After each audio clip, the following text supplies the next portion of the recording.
Ambil dari riwayat bahwa orang yang mempelopori kebaikan, artinya ada sunnah, ada kebaikan, ada amal, maka dia akan mendapatkan pahala dan pahala orang yang mengerjakan.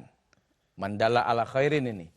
Tapi orang yang mempelopori perbuatan, amal, apapun itu, pada kejahatan, pada kemaksiatan, bukan cuma dia doang yang berdosa, tapi si pendosa-pendosa yang ikut arahan peloporan dia pun juga dia akan dapatkan dosanya. Nah, disinilah ada istilah namanya dosa jariah. Kayak nyandingin sama amal jariah gitu. Amal yang terus mengalir, lalu kemudian muncul istilah dosa jariah. Dosa yang juga terus mengalir, akibat apa? Akibat kita menjadi pelopor, jadi pionir, jadi komandan, jadi pengajak. Bahkan kita mencipta dosa itu. Lalu mengajak orang untuk berbuat. Nah, ini bukan cuma dia, tapi kita juga ikut kebagian dosanya dia. Konkretnya deh seperti apa? Misalnya yang amal jariah. Amal jariah. Amal jariah dulu yang baik. Kalau yang baik. Yang baik. Yang baik. Oke, kalau yang baik misal kita nyumbang masjid. Ya. Atau kita nyumbang tempat-tempat ibadah yang isinya kebaikan buat agama kita. Ya. Sholat, orang di dalamnya, zikir, pengajian, orang menuntut ilmu. Maka pahala yang didapat oleh orang-orang itu pun Allah kirimkan kepada kita. Karena kita nyumbang masjid, ya. Jadi masjidnya jadi. Kita jadi sebab. Oke. Kalau nggak ada kita, bataknya kurang. Ya. Kalau nggak ada kita, mungkin masjidnya tidak berkubah. Kalau nggak ada kita, kurang dana, mungkin keramiknya jadi nggak ada, orang jadi males. Ya. Keramik ada aja orang pada tidur. Ya.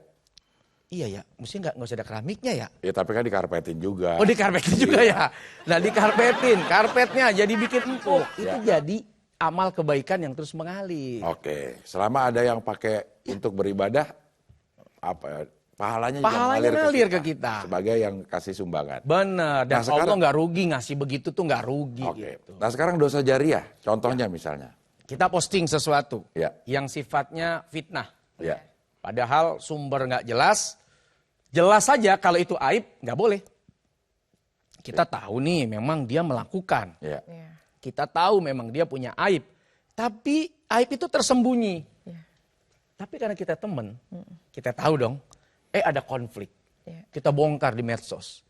Benernya saja jadi sumber gibah. Maka dosa para penggibah itu nyangkut ke kita. Nah, apalagi fitnah. Yang dengan sebab itu orang memusuhi dia. Orang kemudian menjauhkan, orang kemudian menghilangkan rezekinya, artinya, nyolong dia ya. Tuh temennya yang ngomong, padahal fitnah. Akhirnya yang tadinya mau berbisnis nggak jadi. Yang tadinya mau ngendorse nggak jadi. Yang tadinya ingin ada ikatan kontrak keuangan nggak jadi. Gimana tuh? Dosa-dosa yang disebabkan akibat satu postingan fitnah kita. Satu postingan gibah kita. Dan itu terus mengalir sampai kiamat. Oke ya. Baik, ini ada pertanyaan dari Instagram dari Kilan Urip. Assalamualaikum Ustadz. Orang tua saya minta saya untuk menutup aurat. Tapi saya belum siap melakukannya. Akhirnya saya lakukan demi orang tua. Dan ketika saya pergi keluar dengan teman, saya melepas kerudung. Bagaimana Ustadz cara memberitahu orang tua saya? Karena saya melakukannya hanya terpaksa dan bukan dari hati. Ya, pertama nikmati saja keterpaksaanmu dalam kebaikan. Orang terpaksa melakukan kebaikan jauh lebih baik daripada ridho dalam kemaksiatan. Terpaksa saya nyumbang jauh lebih baik.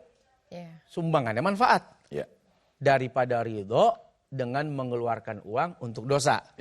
Terpaksa saya pakai jilbab Pak Ustadz, masih lebih baik daripada ikhlas membuka aurat. Itu pertama, terpaksa dalam kebaikan jauh lebih baik. Kedua, ini karena orang tua saya. Mudah-mudahan kamu dapat pahala apa? Birrul walidain. Orang tuamu senang. Orang tuamu gembira. Karena apa yang diinginkan untuk kamu menutup aurat, kamu jalankan. Tapi karena dia, ya semoga mungkin kamu gak dapat pahala amalmu. Tapi kamu dapat pahala birrul walidainnya. Nah, kan gak rugi juga, untung. Tapi saya kalau di luar buka tutup. Buka tutup. Oh kayak ke arah puncak ya? Iya kayak arah puncak. Yang bawah turun, yang ke atas ditutup.